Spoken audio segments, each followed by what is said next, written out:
বৈষম্য বিরোধী ছাত্র সমাজ, জাতীয় নাগরিক সমিতি এবং তাদের দোসর জামাত শিবির মিলে ধানমন্ডির ৩২ নম্বর বাড়িতে হামলা চালায় গতকাল এবং আজকেও বুলডোজার অভিযান চলছে। এই ঘটনাটাকে কেন্দ্র করে ছাত্র সমাজ যদি মনে করে, বৈষম্য বিরোধী ছাত্র সমাজ যদি মনে করে যে তারা সফল হয়েছে, তাহলে কিন্তু তারা পুরোপুরি ভুল হয়েছে। এক্ষেত্রে জামাত শিবিরের কিন্তু একটা সূক্ষ্ম পরিকল্পনা, সূক্ষ্ম সুষ্ঠু রাজনৈতিক পরিকল্পনা এই ঘটনার পেছনে কাজ করছে।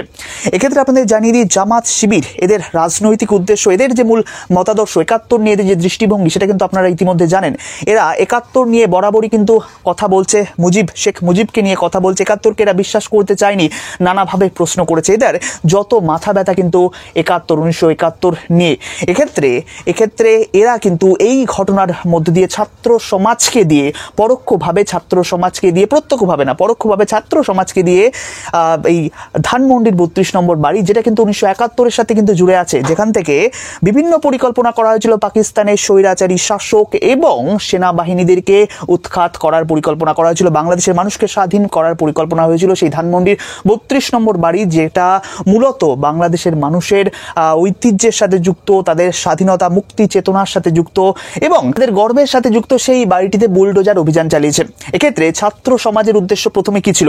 আপনারা জানেন যে বাড়িটির দিকে অগ্রসর হওয়ার পরিকল্পনা কিন্তু বৈষম্য বিরোধী ছাত্র আন্দোলনের ছিল না। এক্ষেত্রে তারা বলেছিল, যদি ৫ই আগস্ট হাসিনা বক্তৃতা দেয়, তাহলে কিন্তু তারা বিভিন্ন মোড়ে, বিভিন্ন রাস্তায় কিন্তু ডকুমেন্টারি দেখাবে, শেখ হাসিনার দলের নেতাদের দুর্নীতিকে তুলে ধরবে সেই ডকুমেন্টারির মাধ্যমে। এমনটাই কিন্তু তারা দাবি করেছিল। কিন্তু হঠাৎই তাদের চিন্তা ভাবনার পরিবর্তন, এই পরিবর্তনের পেছনে কিন্তু অনেকেই জামাত শিবিরের কথা বলছে। জামাত শিবির যারা ৭১-এর ধারণাকে উচ্ছেদ করতে চেয়েছিল, তাদের প্ল্যানের একটা পরিকল্পনা হিসেবে কিন্তু এই বাড়িকে গতকাল হামলা করা হয়। ক্ষেত্রে আপনাদের জানিয়ে দিই, এই ঘটনার মাধ্যমে জামাত শিবির তাদের দুটো স্বার্থ চরিতার্থ করে। প্রথমত, তারা যেহেতু ১৯৭১ বিরোধী শেখ মুজিবের বিরোধিতা করছেন, মুক্তিযুদ্ধের বিরোধিতা করে বিভিন্ন সময়ে, সেই স্বার্থ এক অর্থে চরিতার্থ হলো। ১৯৭১-এর একটা স্মৃতি, একটা ঐতিহ্যকে তারা আঘাত করে দিল এই ঘটনার মধ্যে দিয়ে, ছাত্রদের হাত দিয়ে, নিজেদের হাত দিয়ে নয়। ওই একটা কথা আছে না, সাপ মরলো লাঠিও ভাঙলো না, ঠিক এই কাজটাই করলো জামাত শিবির।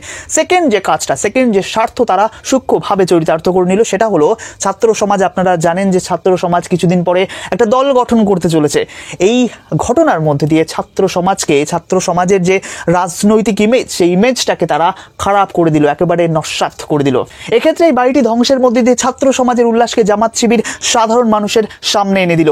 এক্ষেত্রে তারা প্রমাণ করে দিল, এই ছাত্ররা উগ্রবাদে বিশ্বাসী, এদের দিয়ে রাজনীতি চলবে না। অর্থাৎ আগামী দিনে যে ছাত্রদের গঠিত দল জামাত শিবিরের বিরোধী দল হিসেবে প্রতিষ্ঠিত হবে, তাদেরকে আগেই কারসাজি করে উগ্রবাদী বিশৃঙ্খল, যাদের রাজনৈতিক কর্মকাণ্ড পরিচালনার ক্ষমতা নেই, সেই ধরনের একটা ইমেজ ছাত্র সমাজের কিন্তু করে দিল জামাত শিবির। তবে এই ঘটনাটা আওয়ামী লীগকে কিন্তু অনেকটাই সফল করছে। এক্ষেত্রে তারা বাংলাদেশের রাজনীতিতে পুনরায় সক্রিয় হওয়ার চেষ্টা করছে, তার কিন্তু ইঙ্গিত দিয়ে দিল এই ঘটনাটি। আপনারা জানেন যে আওয়ামী লীগ কিন্তু বিভিন্ন সময় বিভিন্ন কর্মসূচি জারি করছে। এক্ষেত্রে তাদের প্রচার কিন্তু পরোক্ষভাবে করছে এই বৈষম্য বিরোধী ছাত্র সমাজ বিরোধিতা করার মাধ্যমে। এক্ষেত্রেও সর্বসমক্ষে শেখ হাসিনা এবং তার দলকে নিয়ে এলো এই ছাত্র সমাজ। একটা কথা আছে, হিউম্যান নেচার, যেটা করতে বারণ করা হয়, সেটা আমরা বারবার করি। এক্ষেত্রে এরা এই যে বিরোধিতা করছে, মানুষদের এই দল থেকে দূরে থাকার কথা বলছে, কিন্তু সাধারণ মানুষ এই দলকে নিয়ে নতুনভাবে ভাবছে, নতুনভাবে স্বপ্ন দেখছে। এই জন্যই অনেকে পুনরায় এখন স্টেটমেন্ট দিচ্ছে যে শেখ হাসিনার আমলই কিন্তু ভালো ছিল। বর্তমান সোশ্যাল মিডিয়া এই ধরনের স্টেটমেন্টে ভরে গেছে। অন্যদিকে